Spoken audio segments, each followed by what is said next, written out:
Class ninth science chapter matter in surrounding है हमारे सामने। आज हम इसको स्टार्ट करते हैं। तो सबसे पहले एक इंट्रोडक्शन। सबसे पहले मैटर होता क्या है। तो everything in our surrounding is matter. जो भी थिंग हमारे आसपास हैं, सब ऑब्जेक्ट, ये सब मैटर हैं या मैटर से बने हुए हैं। आप कोई भी डेफिनेशन यूज कर सकते हैं। अब मैटर की दो क्वालिटीज होती हैं जिसके बेसिस पे हम किसी भी ऑब्जेक्ट को मैटर कह सकते हैं। उनमें से पहली होती है कि इट हैज़ वॉल्यूम। अगर कोई भी चीज़ मैटर है तो उसका एक वॉल्यूम होना चाहिए। और हैव मास, उसका कोई मास होना चाहिए। मास यहाँ पे आप वेट से कह सकते हैं। और वॉल्यूम यानी वो कोई स्पेस ऑक्युपाई करता हो। अब जैसे कि ह्यूमंस की एक पहचान होती है कि जब वो किसी भी चीज़ के बारे में पता करते हैं तो उसको अपने बेसिस पे कंपेयर करते हैं। अर्ली टाइम्स में भी इंसानों ने कुछ ऐसा ही किया। तो हमारे इंडियन फिलोसफर थे, उन्होंने मैटर को 5 बेसिक एलिमेंट्स में क्लासिफाई किया, जो थे एयर, अर्थ, फायर, स्काई, वाटर। और इन पांचों को वो पंच तत्व कहते थे। और अकॉर्डिंग टू देम, उनके अनुसार, एवरीथिंग, जितनी भी चीजें हैं, लिविंग और non living, was made up of these 5 matters. वो सभी इन 5 मैटर से ही बनी हुई थी। यानी कि कहते भी हैं कि पंच तत्वों से ही हमारा शरीर भी बना हुआ है और एक दिन उसी में ढल जाएगा। अब जब अर्ली टाइम्स की बात आती है तो इंडियन फिलोसफर और एंशियंट ग्रीक्स, इन्हीं दोनों की बात की जाती है। तो ये दोनों इंडियन फिलोसफर और एशियंट ग्रीक फिलोसफर्स की दोनों की सिमिलर बेसिक 5 एलिमेंट्स ही डिसाइड किए गए थे। उसके बाद अब बात करते हैं मॉडर्न साइंस की। अब मॉडर्न टाइम में साइंटिस्ट ने मैटर को इसकी प्रॉपर्टीज के ऊपर डिवाइड किया। जैसे कि अगर प्रॉपर्टीज होती हैं तो उसमें से एक होती है फिजिकल प्रॉपर्टी, एक होती है केमिकल प्रॉपर्टी। ये आपने 8th में पढ़ा होगा। अब फिजिकल प्रॉपर्टीज से अगर करें तो साइंटिस्ट ने यहाँ पे स्टेट्स बताए कि मैटर के कौन कौन से स्टेट होते हैं। जैसे कि सॉलिड, लिक्विड और गैस। और वहीं पे अगर बात करें केमिकल प्रॉपर्टीज़ की, तो यहाँ पे हमें बताया गया इनके एलिमेंट्स के एलिमेंट्स में, जिसमें एलिमेंट्स, कंपाउंड और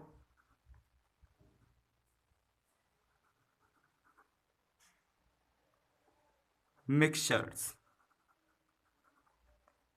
यानी कि साइंटिस्ट ने मैटर को फिजिकल प्रॉपर्टीज़ में, सॉलिड, लिक्विड और गैस में किया, और केमिकल प्रॉपर्टीज़ में डिवाइड किया एलिमेंट्स, कंपाउंड और मिक्सचर में। तो इस चैप्टर में हम सिर्फ फिजिकल प्रॉपर्टीज पढ़ेंगे क्योंकि ये आपने लास्ट क्लास में इनके बारे में पढ़ा हुआ है, इसीलिए ये। तो चलिए शुरू करते हैं। Physical nature of matter. अब जब मैटर्स, हम सब चीज़ें मैटर हैं, इंक्लूड ह्यूमंस भी मैटर हैं। तो ये मैटर भी किसी चीज़ से बना हुआ। तो matter is made up of particles. अब ये पार्टिकल्स बहुत ज़्यादा छोटे होते हैं। They are so small. ये इतने छोटे होते हैं कि हम इन्हें देख भी नहीं सकते। और आप अगर जानना चाहते हैं ये कितने छोटे हैं तो ये देख सकते हैं कि 1 water drop is equal to 10 की पावर 21 पार्टिकल्स। इतने पार्टिकल्स सिर्फ एक वाटर ड्रॉप में होते हैं। और इन पार्टिकल्स को अभी जब आप आगे पढ़ोगे तो इन पार्टिकल्स को एटम्स एंड मॉलिक्यूल्स कहते हैं। यानी कि अब क्लास 9th में आपके पास 4 चैप्टर हैं केमिस्ट्री में। तो उसमें से मैटर को हम 2 चैप्टर्स में कवर करेंगे और 2 चैप्टर्स जो रिमेनिंग होंगे उसमें एटम के बारे में होगा, एटम एंड मॉलिक्यूल के बारे में। तो अब बात करते हैं characteristics of particles of matter. यानी कि जो पार्टिकल्स होते हैं मैटर के, उसकी क्या प्रॉपर्टीज होती हैं। तो चलिए बताते हैं। अब 4 प्रॉपर्टीज होती हैं पार्टिकल्स की। उसमें से पहली है कि particles of matter have space between them. particles of matter are continuously moving, particles of matter attract each other, and last, particle of matter are very very small. ये फोर्थ पॉइंट आप शायद इससे समझ चुके होंगे, बट अगर नहीं समझा तो हम अब इसे एग्जाम्पल से जब चारों को समझेंगे तो आपको समझ में आ जाएगा। यहाँ पे जो ये पार्टिकल्स हैं, अब आप देख सकते हो कि पार्टिकल्स मैटर को बनाते हैं, और मैटर के जो क्लासिफिकेशन हम पढ़ रहे हैं वो हो रहा है सॉलिड, लिक्विड और गैस में।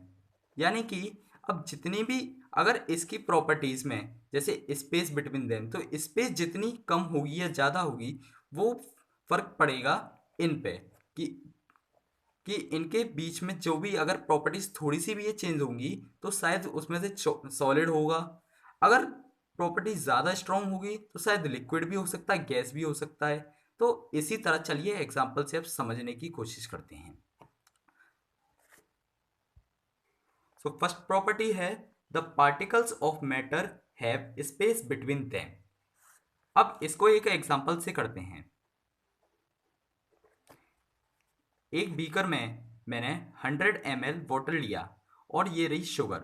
अब मैंने क्या किया, सेकंड स्टेप में इस शुगर को मैंने वाटर में डाल दिया और स्ट्रिंगिंग रॉड ग्लास रॉड से मैंने इसे रोटेट किया जिससे ये इसमें डिसॉल्व हो जाएगी। अब यहाँ पे मैंने ये वाटर का मार्क लगाया था जिससे पता चल रहा था कि वाटर यहाँ तक फिल है। अब जब मैंने इसमें चीनी को डाला था या शुगर को डाला था तो इसमें वाटर मार्क से ऊपर निकल गया वाटर, बट जब हमने इसे रोटेट किया और इसमें शुगर डिसॉल्व हो गई तो ये वाटर मार्क से उतना ही नीचे आ गया जितना कि फर्स्ट स्टेप में था। यानी कि इसके जो वाटर के मॉलिक्यूल्स होंगे, जस्ट लाइक आप यहाँ पे समझिए कि ये वाटर के मॉलिक्यूल्स हैं या इसके पार्टिकल्स हैं, इतनी दूरी पे हैं, और जो शुगर के पार्टिकल्स आए वो इनमें डिसॉल्व हो गए। डिसॉल्व होने का मतलब कि इनके बीच बीच में आ गए, यानी जो भी स्पेस बची थी उसमें शुगर के पार्टिकल्स आ गए। और इसी से हमें पता चलता है कि वाटर लेवल जब अप नहीं हुआ, यानी कि इसके बीच में जो स्पेस थी उसे शुगर सॉल्यूशन बनने में मदद हुई और वाटर लेवल अप नहीं हुआ। इससे ये प्रूफ होता है कि the particles of matter have space between them. Second point, particles of matter are continuously moving. यानी कि मैटर के जो पार्टिकल्स होते हैं वो कंटिन्यूसली मूव करते रहते हैं। तो इसको हम समझते हैं एक बहुत ही कॉमन एग्जाम्पल से जो हर वक्त हम हर दिन देखते हैं, तो वो है इंस्टेंट स्टिक्स, या हिंदी में बोलें तो अगरबत्ती। अगरबत्ती को आपने देखा होगा जैसे कि ऐसे ही तो होती हैं, और उन्हें जब ऊपर से जलाया जाता है तो जैसे ही जलाते हैं तो वो धुएं के रूप में, चाहे कितना भी बड़ा रूम हो या हॉल हो, वो उस पूरे को स्मेल से कवर कर देती हैं। यानी कि जो भी इसमें जितने भी पार्टिकल्स थे इस मैटर में, एक अगरबत्ती में, वो जब जलाए गए तो वो पूरे रूम में कवर हो चुके। बट अगर ये मूव करेंगे तभी तो ये पूरे रूम में जाएंगे, अगर ये मूव नहीं करेंगे तो ये शायद हो सकता है कि अगर इतने बीच में चलाइए तो इतने ही स्पेस घेरें, ये इतना ही घेरे, ये इतना ही, बट ये कंटिन्यूसली मूव करते रहते हैं, इसीलिए इन्होंने पूरे रूम को कवर कर लिया। अब चलिए एक सेकंड एग्जांपल से समझते हैं। सेकंड एग्जांपल कह रहा है कि ये एक बीकर है, इस बीकर में कोल्ड वाटर यानी कि जो नॉर्मल वाटर होता है वो, उसमें मैंने कुछ कॉपर सल्फेट क्रिस्टल डाल दिए। कॉपर सल्फेट क्रिस्टल जैसे ही मैं इसमें डालूंगा तो ये इसमें डिसॉल्व होना शुरू कर देंगे ऐसे, क्योंकि इसके जो पार्टिकल्स थे, जो वाटर के ये जो पार्टिकल्स थे ऐसे, और इसमें बहुत बड़ा एक क्रिस्टल डल गया। अब क्या हुआ कि ये जो वाटर के पार्टिकल्स थे वो कुछ इसकी तरफ गए और ये टूटने लग गया, और इसके कुछ पार्टिकल्स इसमें आए, इसमें गए, और यहाँ से कुछ पार्टिकल्स इधर आए। यानी कि ये जो पार्टिकल्स हैं ये मूव कर रहे हैं, और मूव करने की वजह से यही पार्टिकल्स इसमें डिसॉल्व हो रहे हैं, ये देखिए। और अगर मेरे को देखना हो कि इस डिसॉल्व को मैं कैसे और इंक्रीज कर सकता हूँ, यानी कि ये इतना जो सॉल्यूशन बना है ये 1 डे में कंप्लीट हुआ है, बट मैं चाहता हूँ कि 1 डे में मेरा ये पूरा इसमें पूरे में कवर हो जाए। तो मुझे क्या करना चाहिए? मैं आपको बताता हूँ कि पार्टिकल्स ऑफ मैटर जब मूव करते हैं तो उनकी स्पीड को बढ़ाने के लिए हम हीट का इस्तेमाल करते हैं, हीट एनर्जी। जब हम इसे हीट प्रोवाइड करेंगे सो जितनी हीट ज़्यादा होगी पार्टिकल्स उतने ज़्यादा मूव करेंगे। जैसे कि अगर आपने हॉट वाटर लिया और इसमें आपने कॉपर सल्फेट के क्रिस्टल्स डाले तो ये इतने की जगह शायद इतना भी कवर कर सक डिजॉल्व हो सकते हैं और शायद पूरा भी। तो इस एग्जांपल से आप समझ चुके होंगे कि particles of matter continuously move करते हैं और हीट जितनी ज़्यादा होती है ये उतना ज़्यादा मूव करते हैं। अब यहाँ पे अगर आप कॉपर सल्फेट क्रिस्टल ना लें तो आप यहाँ पे शुगर भी ले सकते हैं, सॉल्ट भी ले सकते हैं। अगर देखा होगा आपने कॉमन एग्जांपल गर्मियों के वक्त पे हम रूह अफ़ज़ा बनाते हैं। रूह अफ़ज़ा अगर हम नॉर्मल वाटर में लें तो वो उसमें चीनी डाल दें तो वो नहीं डिसॉल्व होगा, बट उसे अगर हम चम्मच से स्पून से रोटेट करते हैं तब जाके वो मीठा होता है। बट अगर उसी जगह पे अगर आप एक कोल्ड वाटर ले लो, फ्रीज से निकालो वाटर और उसमें डाल दो शुगर और कितना भी रोटेट कर लो बट वो नहीं होगा डिसॉल्व उसमें। क्यों? क्योंकि उसमें जो हीट एनर्जी थी वो बिल्कुल ही खत्म हो गई, वो कोल्ड बन गई। इसीलिए अब बात करते हैं थर्ड पॉइंट की। थर्ड पॉइंट कह रहा है particles of matter attract each other, यानी कि अगर ये पार्टिकल्स हैं तो ये पार्टिकल इसको अपनी तरफ अट्रैक्ट करेगा और ये पार्टिकल इसकी तरफ अट्रैक्ट होगा। जस्ट लाइक मैग्नेट्स होती हैं ना, तो मैग्नेट्स अगर आप दो मैग्नेट को एक साथ रखो तो वो एक दूसरे की तरफ अट्रैक्ट होते हैं, ऐसे ही पार्टिकल्स भी अट्रैक्ट होते हैं। बट अगर मैं पूछूं कि ये पार्टिकल्स अट्रैक्ट क्यों होते हैं तो इसका सिंपल आंसर ये होगा कि जस्ट लाइक अगर आप किसी भी नोटबुक है, आपकी नोटबुक में 3 पेज हैं, वो एक दूसरे से स्टिक रहते हैं जब जाके वो एक नोटबुक बनती है। ये NB नोटबुक बन गई। बट अगर ये पेज एक दूसरे से स्टिक ना हो तो क्या इसे हम नोटबुक बोलेंगे? ये हम कहेंगे अ बंच ऑफ पेपर। ऐसे ही जो पार्टिकल्स होते हैं वो एक दूसरे को अट्रैक्ट करते हैं एक दूसरे की तरफ जिससे कि एक मैटर फॉर्म हो। वो मैटर कोई सा भी हो सकता है, वो हो सकता है सॉलिड भी हो सकता है, लिक्विड भी और गैस भी। अब ऐसे कैसे पता चलेगा कि जो सॉलिड है वो है या लिक्विड या गैस, कौन सा मैटर है? जब भी पार्टिकल्स एक दूसरे को बहुत स्ट्रांगली अट्रैक्ट करते हैं तो वो सॉलिड का फॉर्म करते हैं। बट थोड़ा सा अगर लूज कर दें, वो उनमें अगर कम एनर्जी हो, वो एक दूसरे को कम अट्रैक्ट करें तो वो लिक्विड में बन जाते हैं। और अगर वो बहुत बहुत बहुत बहुत कम कर रहे हों अट्रैक्ट एक दूसरे को तो वो गैस स्टेट में आ जाते हैं। जैसे कि आयरन नेल, अगर ये पार्टिकल्स एक दूसरे के पास पास हैं तो इसमें एक जो बाइंडिंग हो रही है, इनविजिबल बाइंडिंग, जो फोर्स लग रही है वो बहुत ज़्यादा है, इसीलिए ये एक आयरन नेल बन चुका। बट अगर यही पार्टिकल्स थोड़े से दूर होते तो ये लिक्विड में आ जाता। और लिक्विड में एग्जाम्पल देख सकते हो आप वाटर का। अगर ये बहुत ज़्यादा दूर हो जाते तो ये बन जाता फिर गैस फॉर्म में। गैस फॉर्म में आप बहुत सारे एग्जांपल ले सकते हो, oxygen gas, chlorine gas, hydrogen gas. अब लास्ट पॉइंट पढ़ने से पहले हम कुछ प्रॉपर्टीज को पढ़ते हैं। तो पहली प्रॉपर्टी है रिग्रेट। ये होती है, एक प्रॉपर्टी होती है जिसमें कि मीन्स होता है विच कैन नॉट फ्लो, यानी कि ये मैटर की वो प्रॉपर्टी है कि अगर मैटर में ये प्रॉपर्टी है तो मैटर कभी भी फ्लो नहीं कर सकता। जस्ट लाइक वाटर होता है, वाटर फ्लो कर देता है और मिल्क ये भी फ्लो कर सकता है। बट अगर स्टोन की बात की जाए तो स्टोन फ्लो नहीं कर सकता, यानी कि उसमें रिग्रेट की प्रॉपर्टी है। यानी कि सॉलिड्स में इनडायरेक्टली हम बोल सकते हैं कि सॉलिड रिग्रेट प्रॉपर्टी शो करते हैं। अब दूसरी प्रॉपर्टी है वो है fluid. Fluid is the property which can easily flow, यानी कि जो इजीली फ्लो हो जाए उसके पास होती है फ्लूइड प्रॉपर्टी। और ये होती है लिक्विड और गैस के पास। क्यों? क्योंकि लिक्विड में हमारी होती है जैसे मिल्क, वाटर, तो वो आराम से फ्लो हो सकता है। और गैस, गैस तो आप देख ही सकते हो कि एयर, उसे कोई रोक ही नहीं सकता, वो तो हमेशा उड़ती रहती है।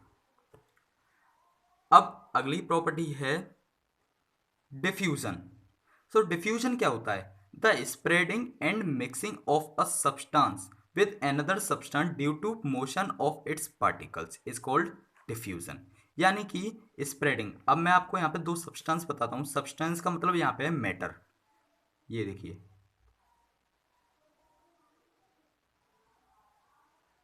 और एक है यहाँ पे, ये मैटर हो गया।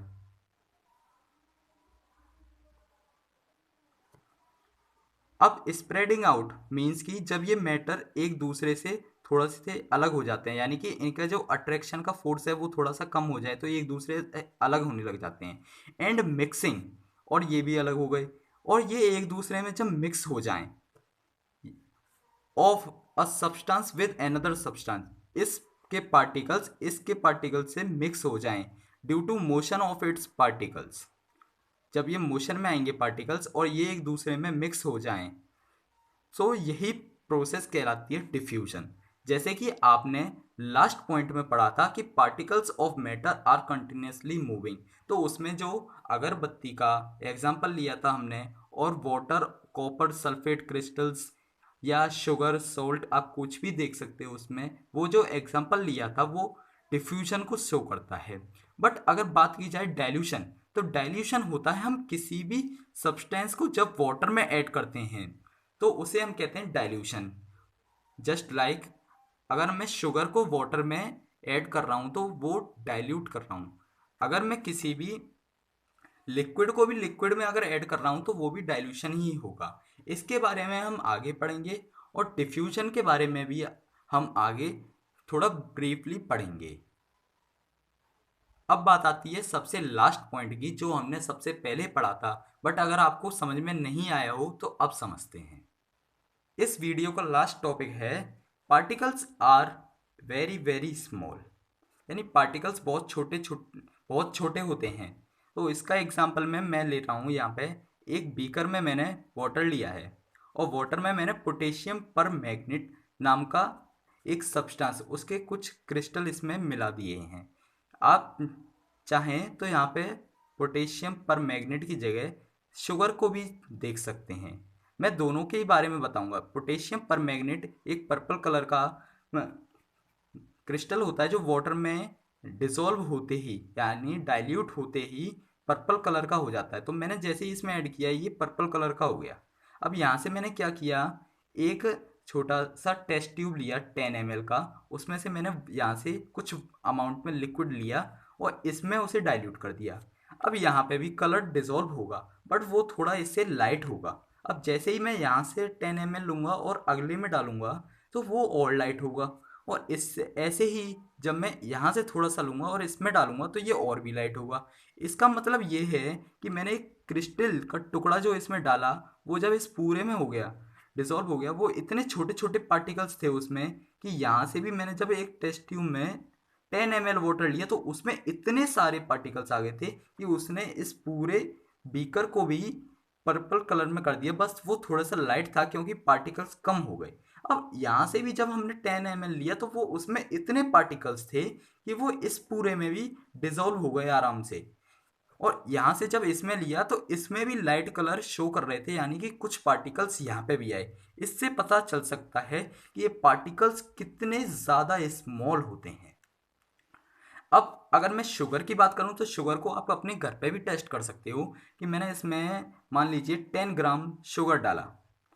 अब मैंने इसे अच्छी तरह से डिसॉल्व कर लिया, ये थोड़ा स्वीटनेस दिखाएगा जब आप इसे टेस्ट करोगे। अब यहाँ से मैंने 10 ml वाटर लिया जैसे लास्ट में किया था, मैंने अब इसमें डाल दिया। वो यहाँ पे जब इसे अच्छी तरह से फिर उसे डिसॉल्व कर लेंगे, इतनी ज़्यादा डिसॉल्व करने की ज़रूरत नहीं पड़ेगी क्योंकि यहाँ पे हमने सॉलिड से लिक्विड में किया था,